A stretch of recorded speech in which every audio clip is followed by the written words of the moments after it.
Алымдар айтат, кимде ким жашы 40-ка чыгып, 40-ка чыкканда өзүнө өзү анализ жүргүзсүн дейт. 40-ка чыктың. Жакшылыгың көппү, жамандыгың көппү? Эгерде 40-ка чыкканда жакшылыгыңдан жамандыгың көп болсо, анда нар көздөй үлгүрбөй калышың мүмкүн дейт. Баягы 40 жашка жерки жасаган жамандыктарыңды жууп, жоюп үлгүрө албай каласың дейт.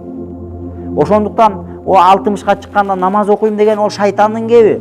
Ар бир адамдын канында шайтан бар. Шайтан азгырып атат. 60-ка чыкканда окуйсуң, пенсияга чыкканда окуйсуң, алда кызыңды күйөөгө бергенде окуйсуң, ошондо бир ич, тое кана. Анан кийин ошондон кийин намаз окуйсуң. Бул шайтандын азгырыктары.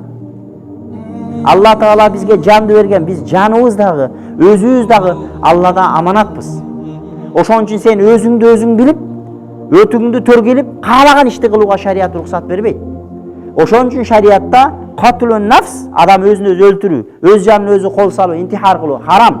Эгерде кимде ким адал десе, капыр болуп динден чыгып кетет дейт алымдар. Анткени Алланын буйругуна, Алланын өкүмүнө, асман жердин ээси, жаратуучунун өкүмүнө каршы чыккандык үчүн. Биз жаратуучунун асман жердин ээси болгон, бүтүндөй ааламдын ээси болгон Алла Таалага кылдай нерседе дагы, кыпындай нерседе дагы биз каршы чыгыбызга акыбыз жок туугандар.